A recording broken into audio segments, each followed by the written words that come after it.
The man without gravity. इस कहानी की शुरुआत में एक अंधेरी तूफानी रात को दिखाया जाता है, जहां पर नतालिया नाम की एक लेडी अपनी मॉम के साथ ड्राइव करके हॉस्पिटल पहुंचती है। दरअसल नतालिया प्रेग्नेंट है, लेकिन उसकी किस्मत अच्छी नहीं होती क्योंकि हॉस्पिटल में कोई भी डॉक्टर नहीं होता। यहाँ सिर्फ एक नर्स होती है और नतालिया की डिलीवरी अब किसी भी वक्त हो सकती है, इसीलिए वो नर्स उसकी डिलीवरी करवाती है। और जब उसका बच्चा पैदा होता है तो ये तीनों के तीनों उसे देख कर डर जाते हैं, क्योंकि वो हवा में तैर रहा होता है, वो गुब्बारे से भी हल्का होता है। इसका मतलब ये है कि इस बच्चे का ग्रेविटी पर कोई भी असर नहीं पड़ता। अगर इसे छोड़ दिया जाए तो ये हवा में आसमान की ऊंचाइयों पर उड़ जाएगा। इसके बाद इसे वापस लाना नामुमकिन होगा। नतालिया को और उसकी मॉम को समझ में आ जाता है कि ये बच्चा कोई सामान्य बच्चा नहीं है, बल्कि ये कोई एक्स्ट्रा ऑर्डिनरी बच्चा है। वो नहीं चाहते कि इस बच्चे के बारे में किसी को भी पता चले, इसीलिए वो चुपचाप हॉस्पिटल से निकलने की कोशिश करते हैं। लेकिन रिसेप्शन पर नर्स उन्हें देख लेती है। वो उन्हें रोकने की कोशिश करती है। वो कहती है कि तुम्हारे जाने का वक्त अभी नहीं हुआ। लेकिन नतालिया अपने बेटे और अपनी मॉम के साथ अपने घर वापस आ जाती है। हॉस्पिटल वालों के पास उनका एड्रेस भी नहीं होता। और अब घर आने के बाद नतालिया की मॉम नतालिया से कहती है कि ये बच्चा सामान्य नहीं है, हमें इसे दुनिया से छुपा कर रखना होगा। अगर वैज्ञानिकों को इस बारे में पता लगा तो वो इस बच्चे को अपने साथ ले जाएंगे, वो इसके ऊपर एक्सपेरिमेंट्स करेंगे। तुम्हें बताना होगा कि इसके पिता का नाम क्या है। नतालिया बहुत ही स्ट्रेंज आंसर देती है। वो कहती है कि मुझे नहीं पता कि इस बच्चे का पिता कौन है। इसका मतलब ये हो सकता है कि नतालिया के शायद कई लोगों के साथ रिश्ते हों। ये तय करते हैं कि ये बच्चे को घर से कभी बाहर नहीं निकालेंगे, नहीं तो बच्चे की असलियत का सबको पता चल जाएगा। और इसी तरह से बच्चे की घर पर ही देखभाल करना शुरू कर देते हैं। लेकिन जब ये दोनों बच्चे के पास नहीं होते तो बच्चा उड़कर अपने आप ही ऊपर चला जाता है, यानी सीलिंग तक, जिसे वापस लाने में ऑस्कर की ग्रैंड मदर को बहुत मेहनत करनी पड़ती। साथ ही ऑस्कर जब ऊपर जाता है तो सीलिंग की जो सतह होती है वो बहुत हार्ड होती है, जिससे उसे नुकसान पहुंच सकता है। इसीलिए ऑस्कर की ग्रैंड मदर बहुत सारे कुशन्स बनाती है और उन सब को ऊपर छत पर लगा देती है, ताकि अगर ऑस्कर ऊपर जाए भी तो उसे हर्ट ना हो। और अब इसी तरह से धीरे धीरे वक्त बीतना शुरू हो जाता है। ऑस्कर की मॉम और उसकी ग्रैंड मदर कभी उसे बाहर नहीं ले जाते, क्योंकि अगर वो बाहर जाने के बाद उड़ गया तो उन्हें पता नहीं कि वो कितना ऊपर जाएगा। साथ ही उसका राज दुनिया के सामने आ जाएगा। ऑस्कर जब दूसरे बच्चों को स्कूल जाते हुए देखता था, खेलते हुए देखता था, तो उसका मन करता था कि वो भी उनके साथ खेले, वो भी स्कूल जाए, लेकिन उसे बाहर जाने की इजाजत नहीं थी। ऑस्कर की ग्रैंड मदर ही उसे घर पर पढ़ाती है, जो ऑस्कर से बहुत प्यार करती है। ऑस्कर दिन रात घर पर ही रहता है और घर पर उसका एकमात्र टाइम पास का सहारा होता है टीवी, जिस पर वो सुपरमैन की स्टोरीज देखता है। और जब वो देखता है कि सुपरमैन आसमान में उड़ता है तो उसे लगता है कि वो भी सुपरमैन की तरह शक्तिशाली है। एक दिन वो अपनी मॉम से कहता है कि आप मुझे बाहर जाने क्यों नहीं देते, लेकिन उसकी मॉम उसकी बात का कोई भी जवाब नहीं देती। हमेशा ऑस्कर खिड़की से बच्चों को बाहर खेलते हुए जाते हुए देखता और ऑस्कर का मन करता कि काश वो उनकी तरह बाहर आज़ादी की जिंदगी जी सकता। और एक दिन वो तय करता है कि वो खिड़की से बाहर जाएगा। और जब वो बाहर जाने की कोशिश कर रहा होता है तभी उसकी ग्रैंड मदर उसे देख लेती है। वो कहती है कि तुम बाहर नहीं जा सकते, और इसके बाद गुस्से में वो खिड़की को पूरी तरह से सील कर देती है। ऑस्कर ये देखकर उदास हो जाता है। यहाँ पर ऑस्कर की मॉम भी होती है और वो कहती है कि ऑस्कर हमेशा घर पर नहीं रह सकता। वो तय करती है कि वो ऑस्कर को बाहर जाने की इजाज़त देगी। हालांकि उसकी मॉम यानी कि ऑस्कर की ग्रैंड मदर ऐसा नहीं चाहती, लेकिन ऑस्कर की मॉम कहती है कि जिस तरह से हम ऑस्कर की जेब में घर में भारी चीज़ें रखते हैं जिससे वो उड़ता नहीं है, उसी तरह से वो घर से बाहर भी जा सकता है, बस वो अपनी जेब से उन भारी चीज़ों को, वेट्स को नहीं निकालेगा। और अब ऑस्कर की मॉम ऑस्कर को पहली बार घर से बाहर ले जाती है। बाहर की दुनिया देखकर ऑस्कर को बहुत खुशी होती है। और जब उसकी मॉम एक शॉप के अंदर होती है तो ऑस्कर बाहर इंतजार कर रहा होता है। तभी वहाँ पर एक लड़की आती है जिससे ऑस्कर टकरा जाता है, उसका सामान नीचे गिर जाता है। इस बच्ची का नाम एगता होता है। एगता ऑस्कर को कहती है कि तुमने मेरा सामान गिराया है, अब तुम्हें ही पानी की बॉटल्स मेरे घर तक लेकर आनी होगी। वो उसे 2 बड़ी बड़ी पानी की बॉटल्स पकड़ा देती है। हालांकि ऑस्कर मना करता है क्योंकि उसकी मॉम ने उसे कहीं भी जाने से मना किया था, लेकिन एगता के बार बार कहने पर वो उसके पीछे पीछे उसके साथ उसके घर की तरफ चल पड़ता है।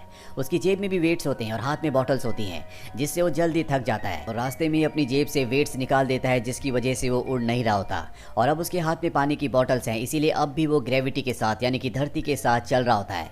अब जल्दी एगता का घर आ जाता है। वो उससे अपनी पानी की बॉटल्स मांगती है, लेकिन ऑस्कर देने से साफ साफ मना कर देता है, क्योंकि उसे पता है कि अगर उसने बॉटल छोड़ दी तो वो हवा में उड़ना शुरू हो जाएगा। और ऑस्कर की मॉम ने उसे बताया था कि जिस तरह सुपरमैन अपने सुपरमैन के राज को छुपा कर रखता है, असल जिंदगी में वो आम इंसान बनकर रहता है, उसी तरह से तुम्हें भी अपने राज को छुपा कर रखना होगा। लेकिन एगथा उससे पानी की बॉटल्स छीन लेती है, जिससे वो हवा में उड़ना शुरू हो जाता है, लेकिन ऊपर शेड होता है जिससे वो टकराकर वहीं पर रुक जाता है।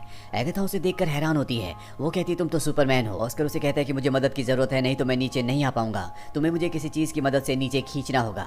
ये सुनने के बाद एगथा अंदर जाती है और अपना स्कूल बैग ले आती है और स्कूल बैग के सहारे वो वापस नीचे आ जाता है। अब क्योंकि स्कूल बैग भारी होता है इसीलिए वो उसे टांग लेता है, जिस वजह से वो उड़ता नहीं है। यहाँ पर ऑस्कर और एगथा की बहुत अच्छी दोस्ती हो जाती है। ऑस्कर एगथा से कहता है कि तुम वादा करो कि मेरे इस राज को कभी किसी को नहीं बताओगी? वो कहती है कि मैं वादा करती हूँ। वहीं ऑस्कर की मॉम को दिखाया जाता है जो ऑस्कर के लिए बहुत परेशान होती है क्योंकि उसने उसकी जेब में जो वेट्स डाले थे वो उसे रास्ते में मिले थे। और अब ऑस्कर की मॉम और उसकी ग्रैंड मदर को लगता है कि ऑस्कर हवा में उड़ गया क्योंकि उसने अपनी जेब से वेट्स निकाल कर फेंक दिए। ये दोनों के दोनों बहुत परेशान होते हैं। इन्हें कुछ समझ नहीं आता कि इन्हें क्या करना चाहिए। और तभी ऑस्कर घर आ जाता है। उसके पास अब भी एगाथा का बैग होता है जिससे वो हवा में उड़ नहीं रहा होता। उसकी मॉम कहती है कि बैग किसका है? वो बताता है कि मेरी एक लड़की से दोस्ती हुई है जिसका नाम एगाथा है। ऑस्कर की मॉम पूछती है क्या तुमने उसे अपने राज के बारे में बताया? वो कहता है कि नहीं। दरअसल वो अपनी मॉम से झूठ बोल देता है। और अब धीरे धीरे ऑस्कर और एगाथा की दोस्ती और भी गहरी हो जाती है। एगाथा हमेशा ऑस्कर के घर पर आती है जहाँ पर ये दोनों खेलते हैं। लेकिन एक दिन खेल ही खेल में जब ऑस्कर से एगाथा उसके उड़ने के बारे में पूछ रही होती है तभी ऑस्कर की मॉम ये सुन लेती है और उसे पता चल जाता है कि ऑस्कर ने अपने राज को एगाथा को बताया है। वो एगाथा को घर से जाने के लिए कहती है और अगले दिन जब एगाथा दोबारा ऑस्कर से मिलने आती है तो कह देती है कि ऑस्कर घर पर नहीं है। इसके बाद और भी कई बार एगाथा ऑस्कर से मिलने उसके घर जाती है लेकिन ऑस्कर की मॉम कभी भी एगाथा को ऑस्कर से मिलने नहीं देती।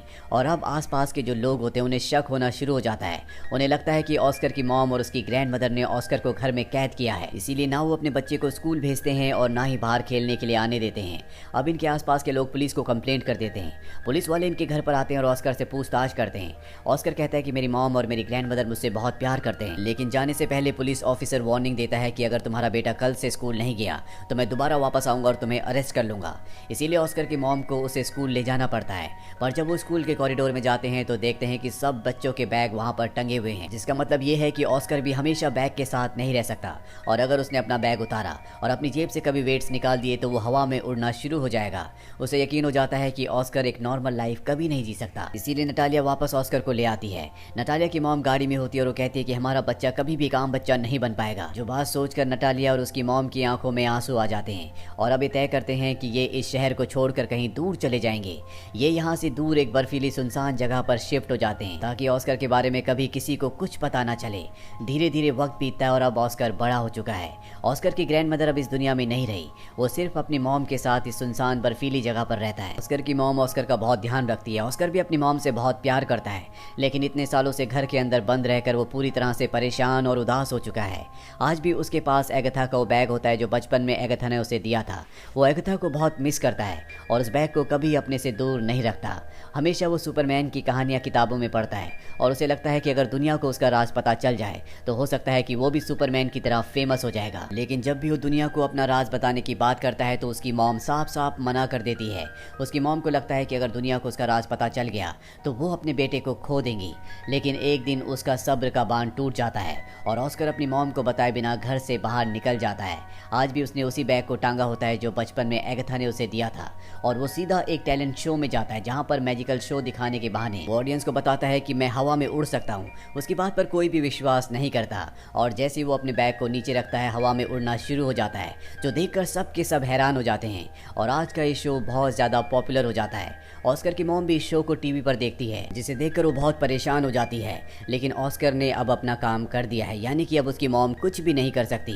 अगली सुबह ऑस्कर से मिलने डेविड नाम का एक आदमी आता है जो कि एक ऑर्गेनाइजर है। वो ऑस्कर से कहता है कि हम बहुत सारे बड़े बड़े शोज कर सकते हैं जिससे हम बहुत सारे पैसे कमाएंगे, साथ ही तुम बहुत ज्यादा फेमस हो जाओगे। ऑस्कर हमेशा से बचपन से ही सुपरमैन की तरह फेमस होना चाहता था, इसीलिए वो डेविड के साथ कॉन्ट्रैक्ट साइन कर लेता है और अब ये दोनों कई शोज करते हैं, कई एडवर्टीजमेंट भी करते हैं जिससे ऑस्कर बहुत ज्यादा फेमस हो जाता है। उसके पास अब पैसों की भी कमी नहीं है और ऑस्कर को नाम दिया जाता है the man without gravity. Oscar का टैलेंट दुनिया के सामने आने के बाद चारों तरफ ऑस्कर की बात हो रही होती है, लेकिन धीरे धीरे ऑस्कर इससे बोर और परेशान होना शुरू हो जाता है। दरअसल बचपन से वो सुपरमैन की तरह एक हीरो बनना चाहता था, लेकिन अब वो हीरो नहीं है, बल्कि वो एक जोकर की तरह लोगों को एंटरटेन करता है।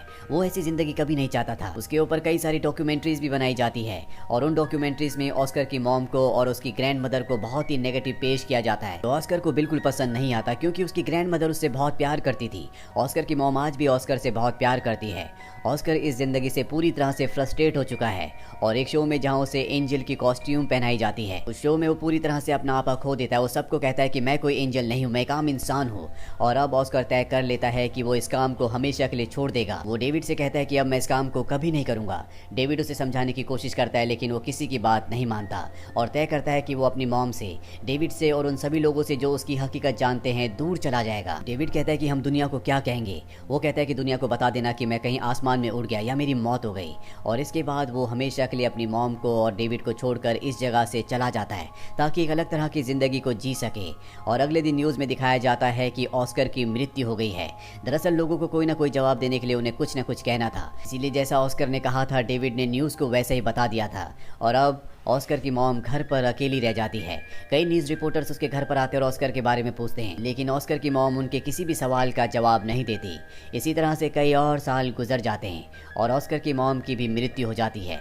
लेकिन ऑस्कर आज भी जिंदा है। वो दुनिया से अपनी असलियत, अपने रूप को छुपाने के लिए पूरी तरह से बदल चुका है। वो हमेशा व्हील चेयर पर रहता है, साथ ही उसने दाढ़ी बढ़ा ली है। वो हमेशा कैप पहन कर रखता है और एक होटल में वो रिसेप्शनिस्ट की जॉब करता है। लेकिन आज भी उसके पास एगाथा का वो बैग है जो एगाथा ने बचपन में उसे दिया था। वो आज भी एगाथा को याद करता है। और एक दिन ऑस्कर के होटल में एक लड़की आती है और जब वो उस बैग को देखती है जो ऑस्कर के पास होता है तो पूरी तरह से हैरान हो जाती है, क्योंकि ये लड़की और कोई नहीं बल्कि एगाथा है।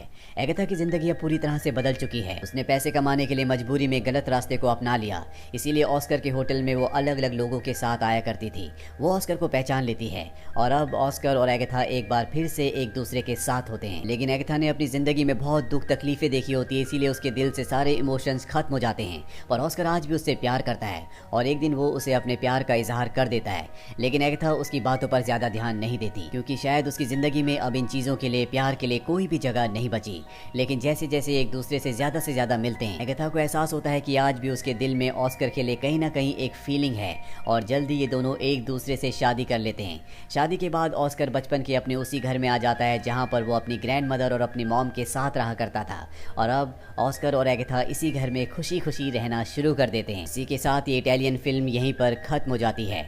ये फिल्म ईयर 2019 में रिलीज हुई थी। IMDb पर इसकी रेटिंग है 5.8। उम्मीद करते हैं कि ये कहानी आपको पसंद आई होगी।